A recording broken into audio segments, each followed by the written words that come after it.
Bueno, ¿qué tal? Buenas tardes a todos. Gracias por venir. Estamos grabando esta charla. Vamos a empezar un ciclo que empieza con la conferencia de Ana, la doctora Ana Guzmán, desde Córdoba. Después vamos a continuarlo con el café debate, que va a ser abajo. El eje que atraviesa ambos eventos o ambos encuentros tiene que ver con el ordenamiento territorial en periurbanos principalmente. A Ana casualmente la conocí. Sí, voy a ver si puedo ampliar esto. Un poquito esa. Ana la conocí en el Congreso de Periurbanos en el año pasado, que se hizo en Tecnópolis, un evento muy grande, donde fueron personalidades de todo el país de la ciencia y también de la gestión. Y bueno, Ana, un poco ahora cuando les cuente su trayectoria y lo que nos va a contar ella hoy, van a ver que tiene un perfil de las dos cosas, digamos, ¿no? O sea, ella trabaja desde la academia, pero en un trabajo muy fluido y muy cercano con la gestión pública de Villa María en Córdoba. Así que, Ana, ¿cómo andás? No sé si ya nos está escuchando bien. Hola, ¿qué tal a todos y a todas? Perfecto. Acá me anoté un poquito el CV resumido de Ana para presentárselas. Ella es Ana Guzmán, es ingeniera en ecología por la Universidad de Flores, doctora en ciencias geológicas por la Universidad Nacional de Río Cuarto, docente y coordinadora de 2 cursos de posgrado, que es Ordenamiento Territorial, Introducción a los Fundamentos Teóricos, Metodológicos y Prácticos, y Aportes de la Agroecología hacia los Sistemas de Usos de Suelo en el Periurbano. También es directora y jurado de 10 tesis de maestría, especializaciones y doctorados en Gestión Ambiental del Desarrollo Urbano en la Universidad Nacional de Córdoba y Flaxo. Y bueno, su tarea de gestión en los últimos años vino siendo como directora del Centro de Estudios de Ordenamiento Territorial de la Universidad de Villa María. Casualmente, bueno, si querés, ahora nos va a compartir el título de la presentación que nos va a compartir hoy, se llama Articulación Interinstitucional para el Ordenamiento Ambiental del Territorio, el caso del CEOAT, que es el instituto que estuvo dirigiendo ella. Así que, bueno, muchas gracias, Ana. Cuando quieras empezar, te estamos escuchando. Dale, buenísimo. Si querés también, ya que veo la pantalla, no veo la gente, pero si querés, podés ponerlo como pantalla completa la presentación solamente. ¿Puedes decir cómo? En el modo de presentación, lo pongas como pantalla principal a la presentación, y compartir la pantalla. ¿Entendés? No. Vas, cambiar diseño, en los 3 puntitos, cambiar diseño. Bien. Y ahí le pones el diseño para que se vea mejor la pantalla, no tanto verme la cara a mí, no sé si hace falta, pero... Y ahí se puede ver a lo mejor la presentación. ¿Sabés? ¿Escuchame? ¿Se me escucha bien? Sí, está bien. Se hace un poquito de acople, pero... Ah, bueno.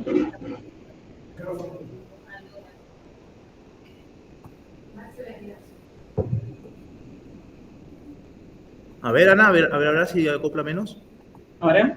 ¿Se me escucha mejor o no se escucha? ¿Se escucha? Sí, se escucha. Bien. ¿Cómo es? No sé cómo es lo que quieren. Se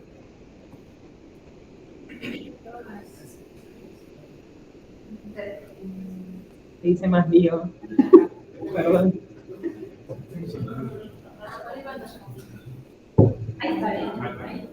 ¿Está? ¿Ahí está mejor, Ana? Es para ustedes. Yo veo la presentación. Pero es para que Sí, se pueda muy ver. bien. Bueno, fantástico. Muchas gracias por la presentación. Mi idea, pensando un poco en lo que era el encuentro de Covalle, era ver de qué forma yo podía presentar lo que nosotros venimos trabajando como equipo y cómo esto les podía llegar a sumar a ustedes y servir dentro de las herramientas y las cosas que fuimos realizando. ¿Vamos bien? Bueno, en principio, para ir comentando desde dónde nosotros partimos, es pensar el ambiente como un sistema complejo. Esto de que el ambiente es un sistema complejo, muchas veces la forma en la cual lo encontramos puede llegar a ser como capas superpuestas. Nosotros tratamos hoy de trabajarlo como un cubo, en donde a veces donde nos paramos a investigarlo, tiene distintas dimensiones y tiene profundidad y tiene otra cara de otro lado. Y en ese sentido, actualmente las cosas que venimos contemplando tienen que ver en principio con la temporalidad, que, bueno, uno puede saber que esa temporalidad va cambiando, no solamente de los procesos naturales que van teniendo los distintos ecosistemas, sino también los procesos temporales que las sociedades van teniendo, ¿no? O sea, uno analiza hoy, después de las PASO, y un montón de elementos fueron cambiando dentro de nuestra sociedad y solo fue por un evento emergente, ¿no? Después también tenemos el Estado como uno de los principales actores en la construcción de la idea del ambiente, no solamente como el que genera normativas, sino como un constructor y destructor en el caso que se considere de estos sistemas, entendiendo que el Estado no es una construcción vacía, sino que es una construcción social.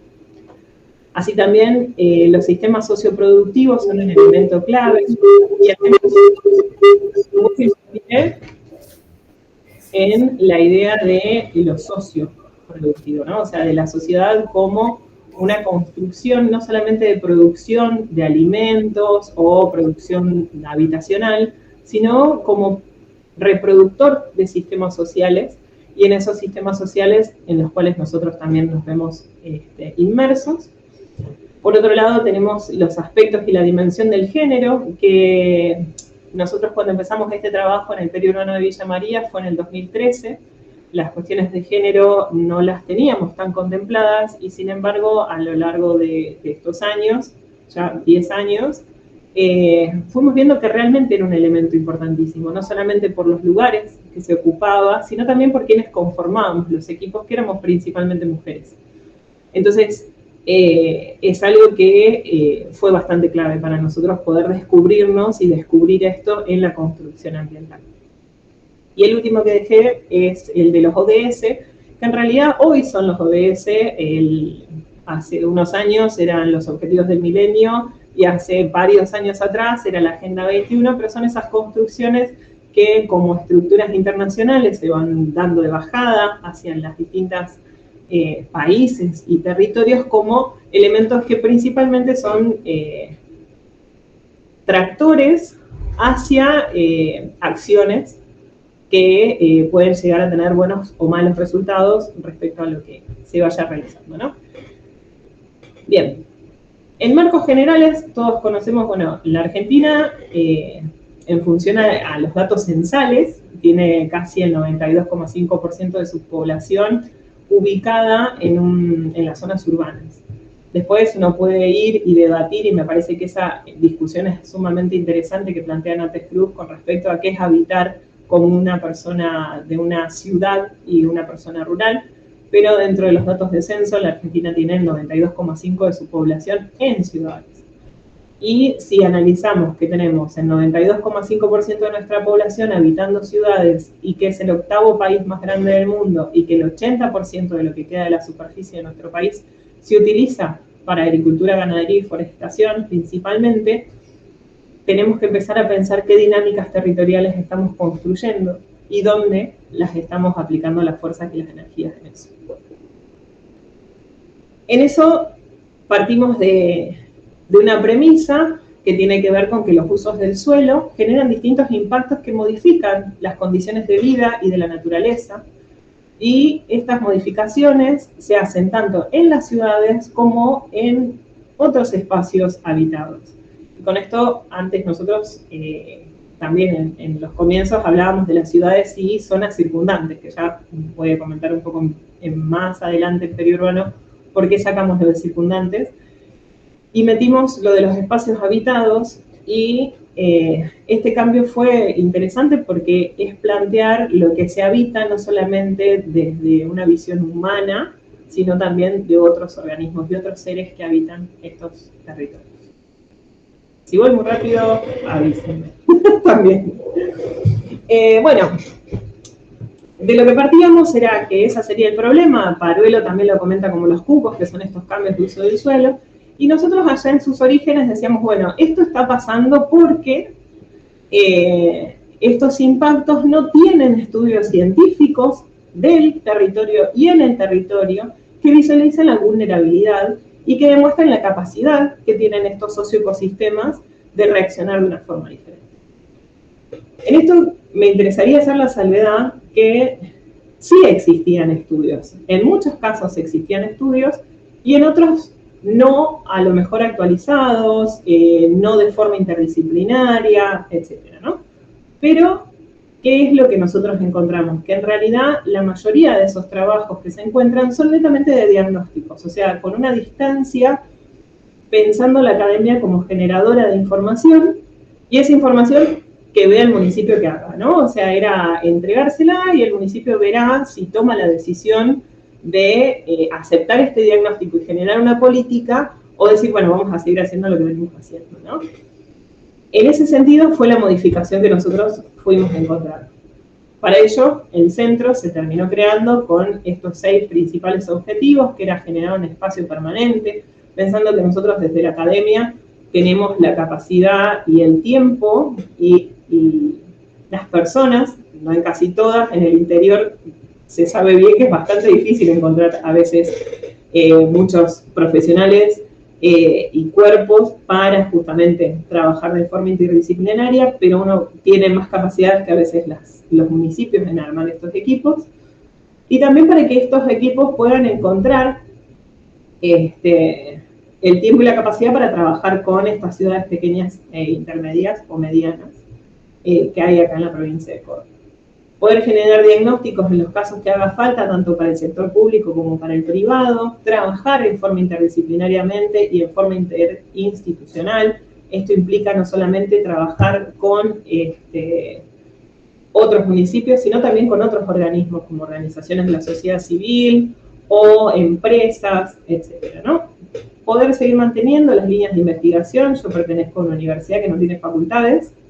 La Universidad Nacional de Villa María lo que tiene son institutos, y yo pertenezco al Instituto de Ciencias Básicas y Aplicadas, en donde ya veníamos con una trayectoria de varios años de trabajos distintos. Entonces este espacio permitió consolidar y visibilizar esos trabajos. Y después finalmente una idea que no es nada nueva, pero que sí es importante poder posicionarla, era el tema de los usos de los sistemas de información geográfica como una herramienta de accesibilidad, con la idea de datos abiertos, con el propósito de que siga siendo información colectiva, trabajada en forma libre, de software libre, para justamente seguir teniendo esta transparencia en la generación de conocimiento y de la accesibilidad. Una vez comentada toda esta parte más de tipo introductoria, quisiera detenerme un poco en pensar el concepto de periurbano. Esto fue algo que nosotros fuimos discutiendo bastante durante los años y que me pareció sumamente interesante, porque a veces se encuentran espacios en donde uno dice, bueno, ¿es periurbano? No, ¿es rururbano? No, ¿es interfase urbano-rural? Y a veces, depende para qué uno lo esté tomando, es válido un término u otro, pero a veces se está hablando de lo mismo, con otro enfoque, ¿no? O sea, lo mismo que hablaba antes del tema del cubo, del ambiente, en esto se planteaba la misma idea. Pero sí notamos que era muy interesante ver cómo se construía el concepto de periurbano. Y esta idea de la construcción del periurbano, yo ahí dejé los 2 primeros gráficos, que no sé si se ven que son estos 2, en donde están planteados de lo urbano céntrico. La ciudad es un centro, es un núcleo que en teoría parece totalmente homogéneo, lleno, con límites definidos, y que después aparecen estas cuestiones periféricas, justamente radiales, que aparecen en forma de circunferencia, y con pequeñas islas, ¿no? En donde hay otras cositas. Y después el otro gráfico, que en realidad se aplicó mucho, si no me equivoco, es el de SAS, que era para lo que es las producciones hortícolas y agrícolas en los espacios periurbanos, que refleja un poco más la idea de tensiones. O sea, lo urbano se va expandiendo hacia este espacio periurbano y lo rural quiere avanzar hacia lo periurbano. Todas estas lógicas que nosotros veníamos viendo en los distintos trabajos sobre lo que es el periurbano planteaba este esquema de sucesión como una idea de que los sistemas urbanos van sobre los sistemas periurbanos van sobre los sistemas rurales, o sea, aplastando como si fueran pasar hojas de un libro unas sobre otras, y los sistemas rurales sobre los sistemas naturales, ¿no? Que en esto queda como una construcción inconsciente en donde la naturaleza y lo natural está allá afuera, está muy lejos, está en otro plano, en otro lado, después de pasar de todo. O sea, yo primero tengo que estar en la ciudad, después pasar esa idea de periurbano, después lo rural, y después va a llegar la naturaleza. Entonces siempre la naturaleza es un elemento que está afuera, está en otro lado, y que no está cerca mío. Y esa construcción hace que también la apropiación y la percepción de los elementos de la naturaleza estén disociados con el día a día de las personas. Con este reconcepto, por llamarlo de alguna forma, nosotros creamos esta otra idea que también tiene un poco de la propuesta de la economía ecológica, en donde los límites los plantean netamente las leyes de la termodinámica y la finitud del planeta como sistema. Entonces, todo sistema social que uno plantee desde una ciudad, desde una periferia, periurbano, sistemas rurales, su límite principal son los sistemas físico-naturales. De ahí en adelante, o de ahí para adentro, está todo lo otro. Y pensamos en esto de construirlo con membranas permeables, no con límites bien claros y definidos, porque justamente una de las características principales del periurbano es que tiene límites difusos. Entonces esos límites difusos son los que a mí me muestran que hay cosas que están fluyendo, porque además los espacios periurbanos son sumamente dinámicos en su transformación. Entonces nosotros decíamos, bueno, no hay una superposición de estos sistemas de uno sobre otro, sino que en realidad tienen espacios compartidos, tanto los subsistemas, ahora sí, productivos, los subsistemas periurbanos y el subsistema urbano. Esta idea, sí o sí, tiene un elemento que los atraviesa y que es la estructura socioeconómica cultural. O sea, nosotros encontramos que lo que nos pasaba era que las representaciones de los sistemas periurbanos no aplicaban para el lugar de estudio que nosotros teníamos. Y eso hacía que nosotros no pudiéramos replicar modelos de otros lados. En principio porque la provincia de Córdoba no tiene límites colindantes. O sea, Villa María termina su radio municipal, aparece territorio provincial y después viene otro pueblo, ¿sí? Que no sucede en todas las provincias del país. Entonces, la jurisdicción es compartida, es complicada, y uno tiene que empezar a decir, bueno, el periurbano termina en una parte urbana, o sea, en una parte de jurisdicción municipal, pero también toca un poco de la provincial cuando pasa en Villanueva, que es del otro lado del río de Villa María. Entonces tuvimos que encontrar esta nueva estructura y creímos que plantearlo de esta forma podía ser simple y fácil para poder así hacer la lectura de otros periurbanos en otros territorios. Esto a nosotros nos llevó un tiempo, y fue pensar en Villa María y ver desde dónde surgía. Villa María, si uno lo plantea desde la región que está puesta para el Plan Estratégico Territorial, esto está sacado del primer informe que tuvo para el Bicentenario, decía que estas regiones eran territorios de mediana a alta urbanización, en donde los sistemas urbanos estaban integrados en una media o alta consolidación socioproductiva, era una mitad de todo, básicamente, que se planteaba como objetivo que se desarrolle una idea de la identidad territorial, que en eso a nosotros nos interesó un montón porque hay que construir el concepto de territorio y reconstruirlo, cultural y de progreso económico. Villa María fue nombrada por las Naciones Unidas como la ciudad del aprendizaje. Se hizo muchas inversiones en ese sentido y fue nombrada, y se instalaron 2 universidades nacionales. Tiene el Festival de Peñas, que es un evento bastante grande para la región. En su distribución poblacional, junto con Villanueva, que queda del otro lado del río, es el 4º conglomerado más grande que tiene la provincia de Córdoba. Estas eran algunas de las características que cuando empezamos dijimos, bueno, ¿qué la construye o qué la genera en estos ejes de identidad territorial, cultural o procesos productivos que la enmarcan? Dejé afuera, dentro de lo que se ve acá, que es una de las cuencas lecheras más importantes del país. ¿Por qué lo dejé afuera? Porque cuando después hicimos todo el trabajo del análisis del espacio periurbano, los tambos casi no están dentro de Villa María, o sea, dentro de este radio municipal. Quedaban pocos y eran bastante grandes, pero la identidad del sector productivo lechero estaba dado por una identidad regional y no así tanto del urbano.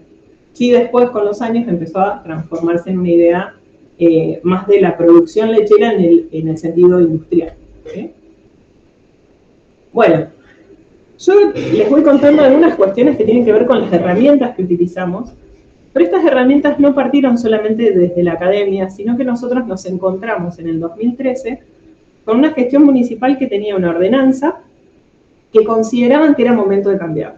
Hago una salvedad. Dentro de la región y de los municipios que nosotros vinimos trabajando en estos años, es una de las pocas localidades que en la región tiene una propuesta de zonificación, aclarando que el código de edificación no es lo mismo que una zonificación. Muchos municipios tienen un código de edificación. El código de edificación, a ver, esto de trabajar interdisciplinariamente es claro que lo aprendí de ahí porque arquitecta no soy, pero es que el código de edificación te permite decir cuánto retiro de vereda, cuánta altitud, cuánto de frente, cuánto de FIS, cuánto de FOS, etcétera, sobre cuánto se impermeabiliza el suelo, cuánto superficie cubierta, etcétera.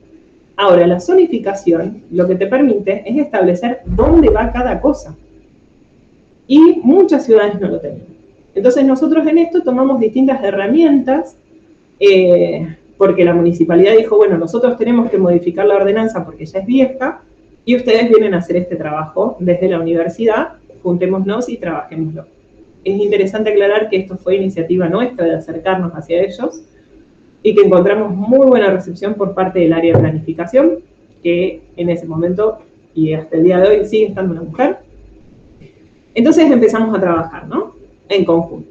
Tomamos herramientas vinculadas a la geografía, tomamos cosas de Bosano para establecer análisis geográficos, que ahí lo que cuenta es, por ejemplo, ustedes tienen ese esquema que habla donde nosotros ponemos los distintos elementos. ¿Cuál es la estructura espacial? ¿Cuáles son los actores sociales? ¿Cuáles son los sistemas de acciones que suceden en estos territorios? ¿Cuáles son los sistemas de objetos?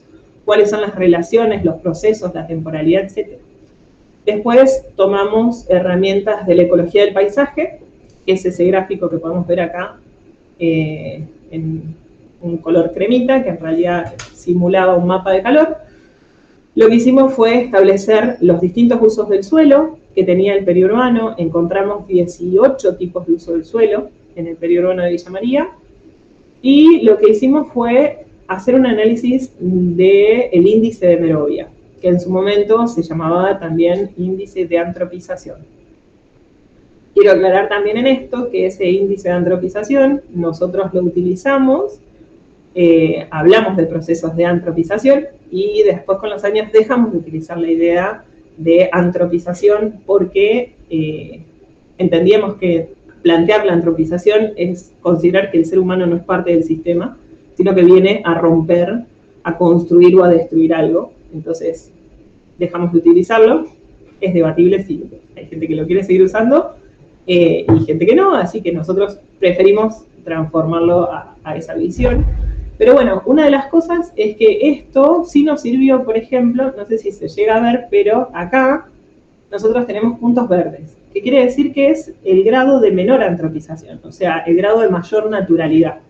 Esos son relictos de Espinal, que es de la ecorregión en la cual nosotros nos encontramos en Villa María, y que justamente respondía a esta estructura que yo les planteaba al principio sobre periurbano. En el periurbano, como se entendía conceptualmente, la naturaleza estaba muy lejos.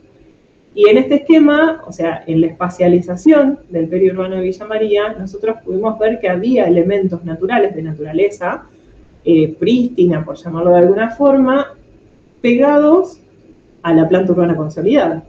Entonces no nos servía esa idea de sucesiones que venían teniendo la conceptualización. Después del otro lado lo que tienen son los mapas, el mapa de los usos del suelo, pero también tiene un mapa de geomorfología. Entonces en eso trabajamos también con geólogas para entender dónde pasaban los antiguos cauces del río, porque eso te permite también conocer las dinámicas, la capacidad de carga que tienen los distintos suelos, y nosotros estamos en una zona de planicie. Entonces, saber por dónde va a drenar el agua es sumamente importante si yo pienso urbanizar un espacio, ¿no? Todo esto, trabajarlo con la gente de la municipalidad fue maravilloso porque, digamos, era salir con... También se sumó la gente del área de habilitaciones y bromatología y entrar a una zona de un loteo nuevo y ver que se estaba generando una cárcava, y miraban y decían, ¿estos son hormigas? No, no son hormigas. Y también era encontrarnos con sistemas productivos o que hacían faenas de vacas en el periurbano en forma, despostes clandestinos. Fue encontrarse con realidades territoriales y de cosas que no se sabían.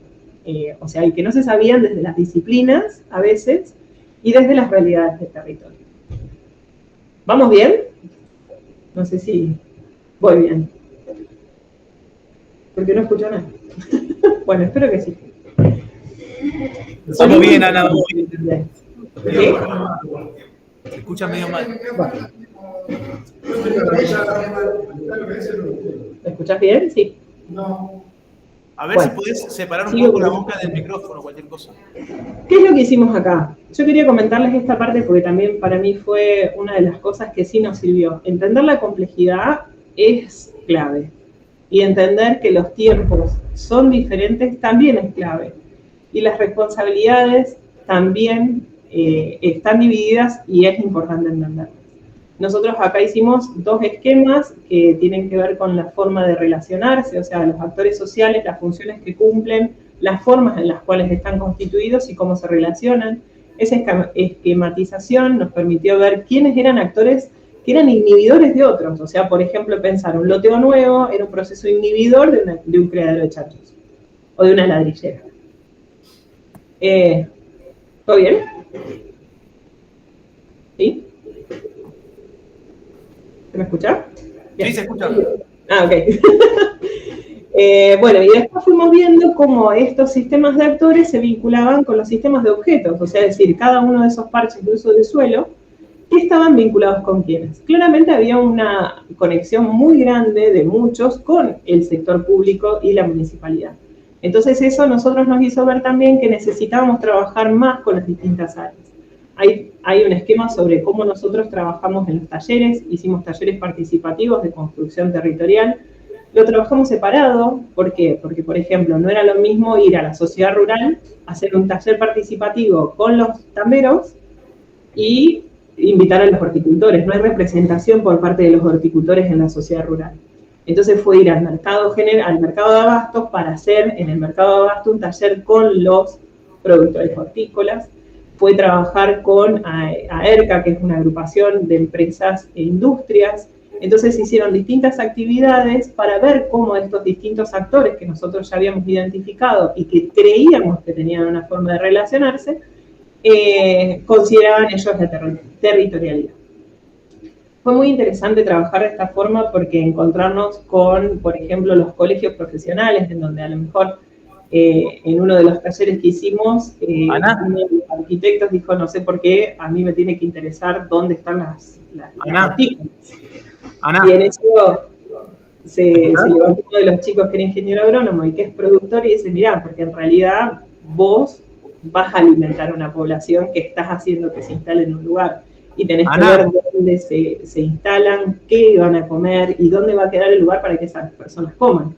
Y si eso vos lo haces más lejos, esa producción va a tener un mayor costo para esa población. Entonces, sí, ya termino, perdón.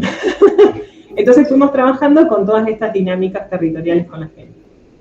Para sintetizar, acá pueden ver, este era el mapa de zonificación que tenía Villa María, tenía zona de usos múltiples, que entraba un montón de cosas, que es la zona amarilla, la zona residencial 2, o sea, zona de ampliación urbana, la zona verde, que en realidad era una zona especial, no estaba definido para qué era, y la zona de la autopista que quedaba al servicio. El violeta era industrial. Después de analizar los distintos tipos de uso de suelo que tenía el periurbano, que eran 18, y fíjense que solamente había 4 zonas, se obtuvo esta nueva zonificación en donde planteamos un residencial diferente, cortinas forestales planteadas para todo el perímetro de lo que Villa María puede llegar a crecer habitacionalmente, un fomento para la zona de productiva agrícola y ganadera que tiene, todo un fomento para zonas hortícolas y cría intensiva o cría extensiva de pequeños animales, la zona industrial que quedaba, pero también zonas de servicios para lo que es las grandes industrias y las medianas, que son las zonas de acceso. Esto muestra una diversidad y que en realidad pasar de un AutoCAD a un GIS y a una realidad levantada a campo era sumamente interesante. La propuesta de ordenanza tenía estos objetivos, que era garantizar la presencia del gobierno municipal en los distintos sectores, porque la gestión municipal no está preparada y no estaba construida para entender los procesos periurbanos y los procesos rururbanos que suceden en estos territorios, empezar a entender que había que proteger y activar la producción en las economías mixtas locales y que todos los ciudadanos estén representados. ¿Qué quiere decir esto? Hay muchos tamberos que no tienen gente que quiera saber y ir a trabajar en los tambos. Las hortícolas sucede exactamente lo mismo, y era una idea de empezar a sacar lo romántico de la vida rural y empezar a ver cuáles eran las demandas y necesidades de los sectores. La ordenanza municipal está disponible en el digesto, se aprobó por unanimidad por el Consejo de Deliberantes, y lo que planteaba era la generación de una unidad ejecutora que buscaba hacer un banco de suelo, por ejemplo, de suelo productivo, no suelo para vivienda. Entonces, decir, bueno, ¿dónde habían esos suelos? Empezar a analizar cuáles eran los pasivos ambientales, fomentar la educación en virtud a la educación en los sectores que se necesitaban, en la protección del ambiente, en la integridad de las actividades. Un programa, por ejemplo, de zonas de resguardo ambiental. Hay ordenanzas que se implementan sobre la aplicación de agroquímicos, pero no tienen lógica en cuanto a la aplicabilidad real de esa espacialidad. Y después habíamos introducido el tema de los pagos por servicios ambientales, pensando en estos sistemas. El trabajo fue hermoso, la ordenanza se aprobó en el 2017, el plano de zonificación se cumple y está establecido y está vigente hasta el día de hoy, pero el área de ruralidad urbana nunca se generó. Entonces Villa María hoy sí tiene la zonificación y es la única herramienta que el área de planificación urbana tiene para decir que no se puede urbanizar en sectores productivos, pero todos esos beneficios que iba a tener esta área no están presentes hoy. Sin embargo, esto a nosotros nos dio el pie para poder empezar a articular y empezar a entender cómo trabajar con otros municipios y de saber que hay que intervenir. O sea, nosotros fuimos quienes presentaron la propuesta de la ordenanza municipal ante los concejales. Y en eso para nosotros era importante, porque digamos, como academia y como generadores de conocimiento tenemos que saber la importancia y la responsabilidad que tenemos en la generación de ese conocimiento. Empezamos a articular con el Ministerio de Agricultura de la provincia de Córdoba, realizando trabajos articulados hoy ya con 9 municipios. Trabajamos en estos 5 ejes, tratando de encontrar otras dimensiones para abordar las problemáticas ambientales, porque muchas veces las capacidades municipales no tienen las estructuras para pensar la interdisciplina. En ese sentido, nosotros hoy estamos buscando gente que sea un historiador, por ejemplo, y un diseñador, para poder encontrar otras herramientas. Claro que nosotros en el equipo tenemos ingenieros agrónomos, licenciados en desarrollo local regional, licenciados en ambiente y energías renovables, geólogos, abogados, arquitectos, y bueno, seguimos buscando más gente, ¿no? Pero bueno, esto es un poco un pantallazo de lo que venimos haciendo, y creo que nada más. Perdón si me pasé con el tiempo. Muchas gracias.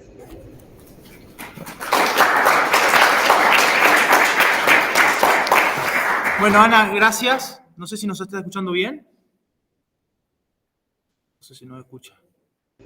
Sí, yo los escucho bien. Ah, bien. Bueno, nos demoramos un poquito, así que la seguimos en vez de preguntas ahora. Ana va a estar en la conversación que viene ahora y de última englobamos todas las consultas o charla que venga después, si les parece. ¿Dale? Me parece perfecto. Ahora te mando el link y bueno, 5 minutitos acá nos tomamos, abrimos el otro Meet y continuamos, ¿les parece? Perfecto. Muchas gracias. Chao. Hasta luego.